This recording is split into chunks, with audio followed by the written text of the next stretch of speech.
friends, Bill McCabe here, and we're going to pick up in our discussion of Año Dos, which is the practice form focusing on the basic disarms. And we worked through the 12 segments of Año Dos. As you might recall, there's like 12 units of turn, position, block, control, and counter throughout the form.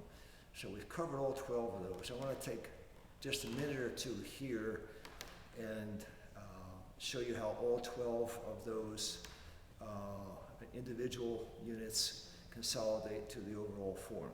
So we'll do that first, and then I'm going to revisit something we did on the prior video to cover some additional techniques that might be of interest to you. So here's the form.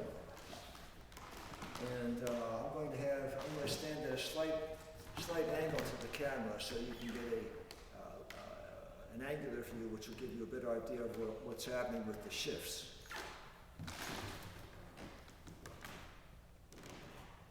First section, strike number 1.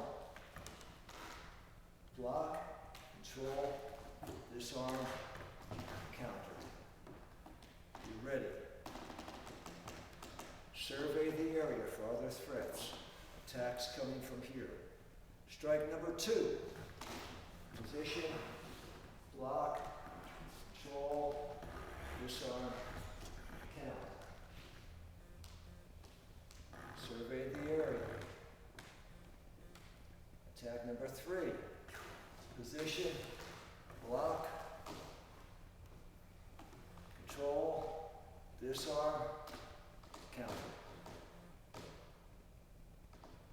Same thing. Survey the area, next attack. Number 4. Block, control, counter.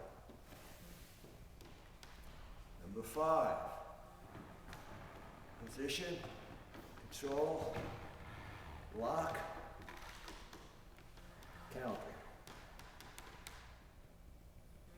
Okay, you just cross the center of the form, of the H pattern form. So you just cross the center. So here is a wall. There's no threat coming from the wall. I just cross the center. What I have to do is scan my rear, and I see another attack coming, which is attack number 6. Step, position, lock, control, disarm, and counter. Scan. Attack number 6 coming from here to my head. Position, lock, control, disarm, counter. Number 8 is a quick move coming toward my exposed. A quick move coming toward my exposed right knee.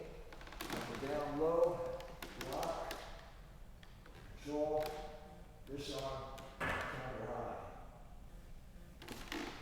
I'm going to have the camera repositioned to this spot, if you will, so that way you can hear me a little bit better. Number 9 is I'm moving forward. Number 9 is attacking me as I move forward with a low strike to my leg around the plant. I block, capture, disarm, and strike. Number 10 is the angular strike coming in. I block, control, strike, strip, strike. Now I'm back to my starting point, and I'm basically at the starting wall, which was originally behind me. I cleared the area to my rear.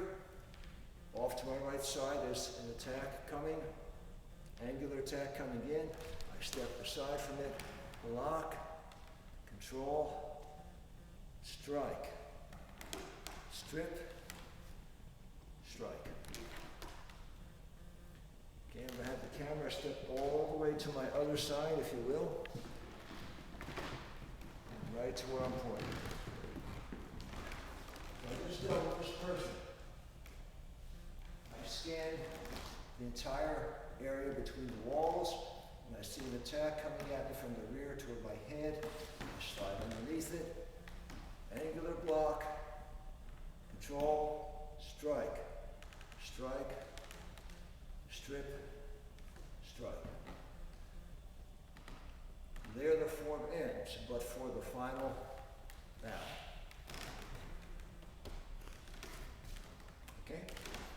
we talked about this before.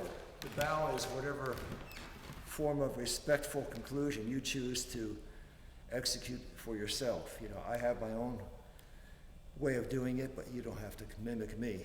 I just assume that you be creative on your own behalf and come up with something that you like.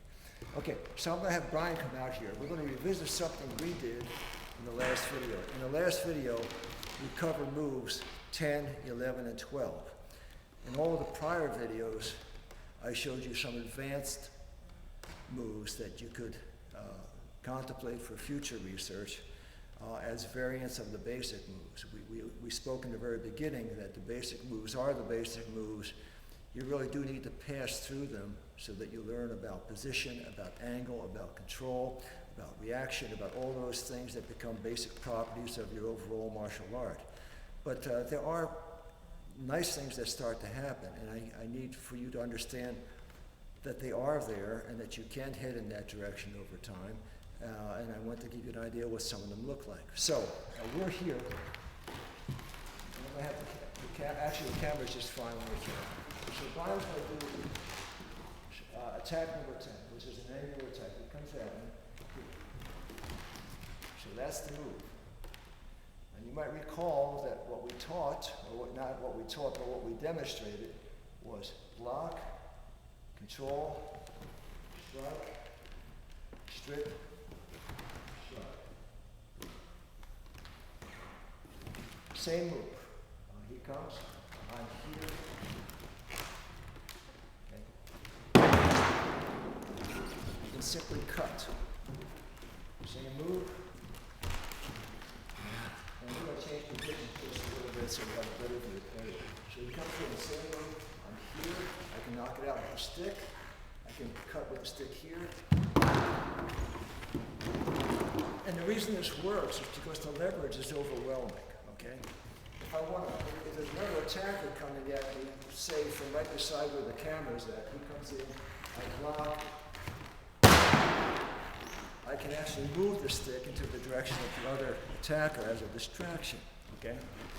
He comes in again, I go here, drop my own stick, take his, and hit him with his, which is another type of distraction. So he comes in again, I'm here, I block.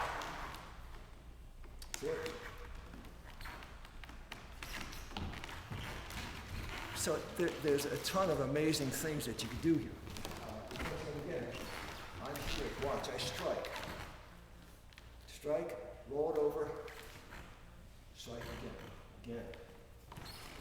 Here, strike, roll it over, and strike again.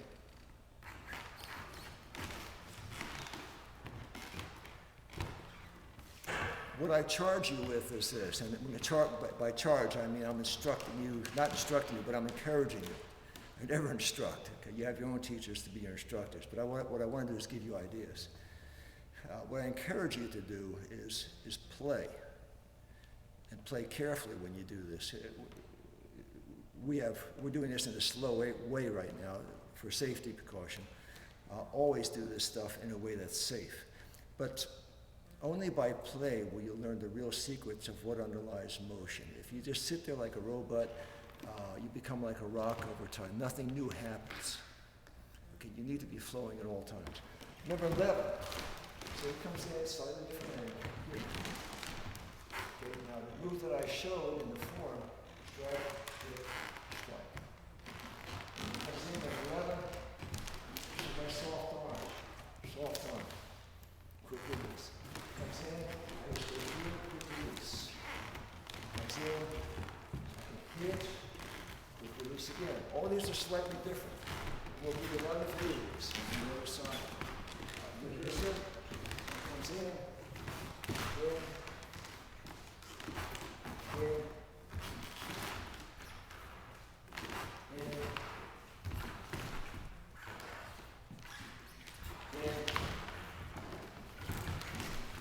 strike,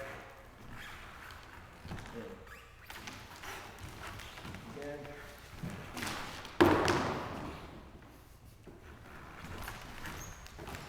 So he comes in, I can use it and take his stick. I'm not sure if you see it, but you're able to see that if the person comes in, I throw this where it distracts them, capture the attacker stick, counter with that. And again, you develop these strategies and these entirely off-the-wall kinds of movements by creative play, okay? And always encourage, you know, your school or your teacher to take that direction. Not all teachers like to do that. It makes them a little bit nervous, but it's okay. Just be safe. Number 12. Ace comes straight to my head. At the top, this is the move we showed in the form. Okay? So he comes. I'll give you a different perspective of this, because this is a complex move. He comes in, capture. Okay? And then you've got a quick move to delicate areas if you choose to do that. One more time. Boom. One more time, variations. Strike, strip. Then comes in, strike, strip. Comes in, outside. Comes in.